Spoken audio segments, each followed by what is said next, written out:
Make a transition. All right. Why do I have to swallow this Christian God? Because this now is much really real. I want to get. Okay, you've convinced me there's a God. All right. All right. And so some of the other arguments from God we'll not go into right now. The ontological, but the Christian God. Right. What I've said so far is consistent with a sort of generic monotheism that Jews and Christians and Muslims would all be happy to affirm, that there is a creator and designer of the cosmos who is the source and locus of absolute moral value. Now the question is, which of these monotheisms is true, if any?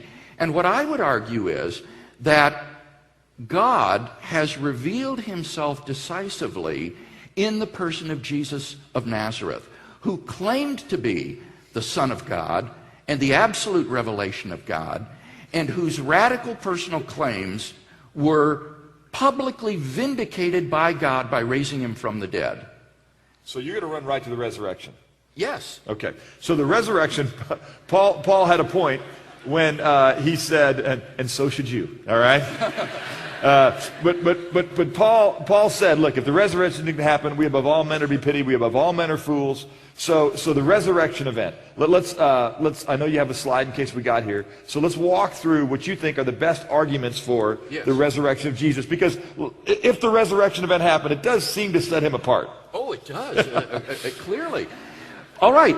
As a result of my doctoral work on the historicity of the resurrection in Munich, I discovered that there are 4 facts which are acknowledged by the wide majority of New Testament historians today. And I want to emphasize this. It's not just evangelical or conservative scholars that recognize these facts. This is the broad mainstream view of New Testament criticism today. And these facts are, number 1, that Jesus was buried in a tomb by Joseph of Arimathea, that this tomb was then discovered empty by a group of his women followers on the Sunday morning following the crucifixion, that thereafter various individuals and groups of people experienced appearances of Jesus alive from the dead, and fourthly, that the origin of the Christian faith owes its existence to the belief of these early disciples that God had raised Jesus from the dead, a belief that they came to share sincerely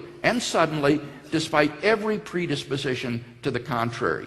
And so the fact is, how do you best explain these facts? And I would... All right, let me just interject here, because my question is this. So you're saying the historicity of that event is not a live discussion? Well, it's a live discussion. I don't want to say this is unanimous, but what I said is that it is the majority view by far. And what would you say about this event in antiquity and how it compares to other things that nobody has any issue with, whether or not they believe with Luther in the 1600s, or taking it back further to the Caesars in BC Rome, that they existed, and the Acts of Mark Antony and all that? Well, it's difficult to compare totally different events in terms of their evidential attestation. But N.T. Wright, a very prominent New Testament historian, in his book on the resurrection of Jesus, after about 700 pages of discussion, he says that in his professional opinion, the empty tomb and the post-mortem appearances of Jesus are so well attested as to be virtually undeniable, and are comparable to the fall of Jerusalem in AD 70 or the reign of Augustus Caesar. This is just astonishing that the evidence for the resurrection would be comparable to indisputable events like these. So somebody that says that the only reliable testament to that is the New Testament, that would not be an informed position? Well, it's not that it's an uninformed position, it's that it is based upon a false presupposition. And that is that the New Testament documents somehow shouldn't count as historically reliable documents. And that's simply a false presupposition. When New Testament scholars look at the New Testament, they aren't treating it as a wholly inspired book. They're treating it as what it originally was, just a bunch of separate documents, letters, biographies, and so forth, written in the Greek language, handed down out of the first century, telling this remarkable story about Jesus of Nazareth.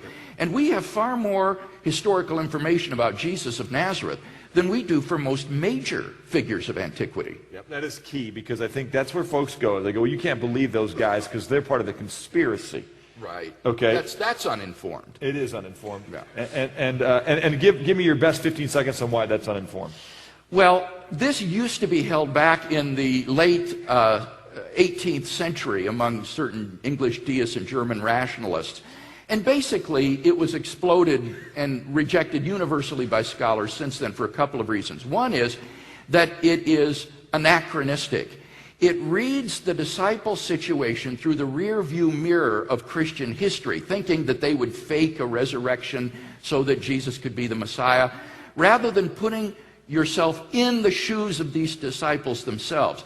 When you do that and look at what they faced from a perspective of a first century Jew, the crucifixion was a disaster for these men, because Messiah was supposed to throw off the enemies of Israel and establish David's throne in Jerusalem, not be humiliatingly executed by his enemies. Moreover, there was no connection between being the Messiah and being raised from the dead. The resurrection was a Jewish hope that would take place at the end of the world, not of an isolated individual in history. So the idea of a conspiracy is simply a failure to understand the mentality of a first century Palestinian Jew. That would be one problem. The other problem is that there's no doubting, when you read the New Testament, the sincerity of these men and women. They were ready to die for the truth. And did. And many of them did die. Yeah. And so you cannot say that this was the result of some sort of a deliberate hoax or conspiracy. There's no doubt when you read the pages of the New Testament, these people really believed this message. So go forward, and the best explanation for the reason that these guys really believed it is because... Right. I think the hypothesis, God raised Jesus from the dead, which was their explanation, the one the eyewitnesses gave, is the best explanation. And what I would do here is compare the resurrection hypothesis with alternative hypotheses, like the conspiracy hypothesis, the wrong tomb hypothesis, the hallucination hypothesis, and you would assess these hypotheses using the standard criteria that historians use. And I think what you'll find is that the resurrection hypothesis has greater explanatory power, wider explanatory scope, greater plausibility, it's less ad hoc or contrived, and so on and so forth, and so emerges as the best explanation. Okay, wonderful. Anything else in the resurrection that you throw out? Just as I point out in premise 3, the hypothesis that God raised Jesus from the dead entails that the God revealed by Jesus of Nazareth exists, from which it follows that therefore the God revealed by Jesus of Nazareth exists. That is to say, the true God is the God revealed and proclaimed by Jesus of Nazareth.